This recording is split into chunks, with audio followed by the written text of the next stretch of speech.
The message news में स्वागत है। मैं नवेद आलम। इस वक्त बड़ी खबर बिहार से, जहां पर बिहार में एमआईएम का जो कमेटी था वो बिल्कुल भंग हो गया है और नए सिरे से अब पार्टी जो है कमेटी का गठन करेगा। इसको लेकर बड़ी चर्चा करेंगे। हमारे साथ कई साथी जुड़ रहे हैं। क्या असर पड़ेगा, क्या जो नया कमेटी किस उम्मीद पर जो है, लोग क्या कह रहे हैं। और जिस तरीके से आपने कहा कमेटी के भंग होने की बात, तो देखिए मजलिस इत्तेहादुल मुस्लिमीन की कमेटी और मेंबरशिप के बारे में आज से 6 महीना या साल भर से बातें चल रही थी कि एमआईएम को बिहार में मेंबरशिप और इनकी जो कमेटी है मजबूत होनी चाहिए।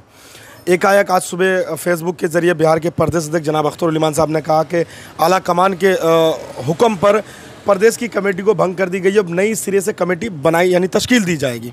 यकीनन जब कोई पार्टी, ये रहा है सियासत में कि जब कोई पार्टी नई सिरे से उभरती है तो वो पार्टी कमेटी भंग करके नए लोगों को और अच्छी तरीके से जोड़ने का काम करती है, और वही मजलिस इत्तेहादुल मुस्लिमीन यहाँ शुरू कर रही है। जैसा कि आपको पता होगा कि जिस तरीके से हम लोगों के साथ सियासी संकट मंडराया यहाँ पर, हमारी मेहनत ने रंग लाई और हमारी मेहनत पर पानी फेर दिया कुछ विधायकों ने, और उसके बाद कुछ लोग हमारे पार्टी संगठन के जोड़ तोड़ की भी राजनीति हुई, सब पता है। तो ऐसी सूरत में एक एक करके किसी के साथ ये करना एक बहुत बड़ा मुद्दा हो जाता। इसलिए पूरे प्रदेश की कमेटी को भंग करके अब नई तरीके से कमेटी बनाई जाएगी इंशाल्लाह, और मजबूत कमेटी बनाई जाएगी। और ऐसी कमेटी हो गई कि संगठन के तौर पर हम लोग मजबूती के साथ खड़े होंगे और फिर चुनाव के मैदान में हम लोग आएंगे और इंशाल्लाह जवाब भी देंगे। 2024 के लिए ये नया कमेटी किस तरह से रंग ला सकता है? 24 की तरफ या इलेक्शन के बारे में तो ये प्रदेश की तरफ से या जनाब अख्तर उल ईमान साहब या जो भी पार्टी के कारकुन हैं उनकी तरफ से कोई बात नहीं आई है, लेकिन ये है कि हम लोग संगठन को मजबूत करना चाह रहे हैं। हमारी संगठन मजबूत होंगी, हम अपने संगठन को बल देना चाहते हैं, हम संगठन में ज़्यादा से ज़्यादा लोगों को जोड़ना चाहते हैं। और एक बात और जनाब अख्तर उल ईमान साहब ने लिखे हैं उसमें कि 16 अगस्त से, आपको याद होगा नवेद साहब कि 2015 के 16 अगस्त से ही मजलिस इत्तेहादुल मुस्लिमीन ने किशनगंज की धरती पर बुनियाद रखी थी, जब असदुद्दीन ओवैसी साहब किशनगंज की धरती रोई धासा मैदान में पहली बार आए थे। और इसी लक्ष्य को, इसी को टारगेट बनाते हुए हमने फिर 16 से ही मेंबरशिप का काम शुरू किया। तो यकीनन हम जो मेहनत पिछले दिनों की है उनसे कई ज़्यादा मेहनत करके संगठन को मजबूत करना चाहते हैं। क्या लग रहा है ये संगठन जो मजबूत होगा आने वाले दिनों में, जो जिस तरह से यहाँ पर एक लहर चला था, अब तो पूरा बिहार में सोच रहे हैं कि लहर चलेगा। क्या लग रहा है कि लहर फिर से दोबारा रिकवरी कर पाएंगे एमआईएम? अवाम हमारे साथ कल भी थी, आज भी है, इंशाल्लाह आगे भी अवाम है। लोगों में एमआईएम की क्रेज़ ख़त्म नहीं हुआ है। हमारे विधायक गए हैं, फर्द गए हैं, कुंबा नहीं गए। कुंबा हमारे साथ है, अवाम हमारे साथ है। इन लोगों को जो वोट दिया था हमारे लोगों ने एमआईएम के नाम पर, इन लोगों ने एमआईएम को छोड़ा है, एमआईएम ने इनको नहीं छोड़ा है।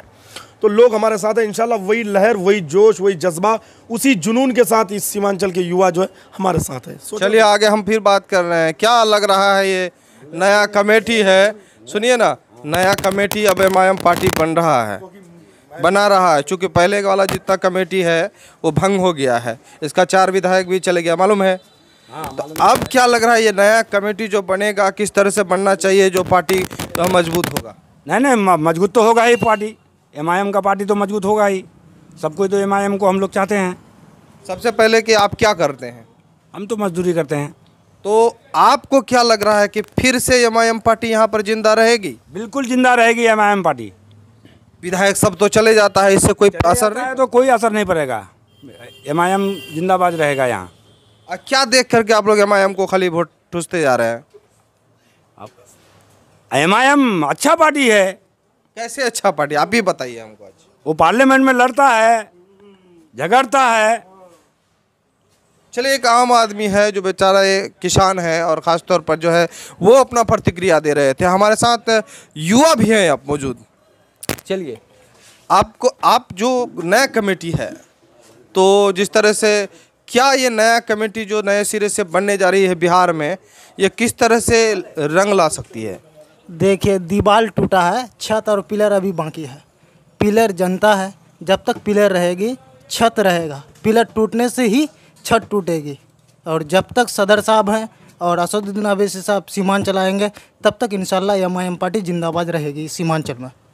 चलिए, लोगों का प्रतिक्रिया हम ले रहे हैं और साथ ही साथ ये भी दे रहे हैं कि नए सिरे से जो कमेटी एमआईएम के बनेगी, जिला अध्यक्ष बनेगा, जो कार्यकर्ता बनेंगे तो यकीनन जो लोग बोल रहे हैं कि फिर से एमआईएम कहीं न कहीं बिहार में मजबूत होकर के देश में फिर से एक बार सुर्खियों में लाके खड़ा करेगा। चूँकि आने वाले दिनों में लोकसभा चुनाव है, लोकसभा चुनाव की तैयारी भी जोर शोर पर चल रहा है। आप देख रहे हैं द मैसेज न्यूज़। इस तरह से न्यूज़ पाने के लिए हमारे चैनल को सब्सक्राइब करें, अच्छा लगे तो लाइक करें, दोस्तों को शेयर करें। खुदा हाफिज़।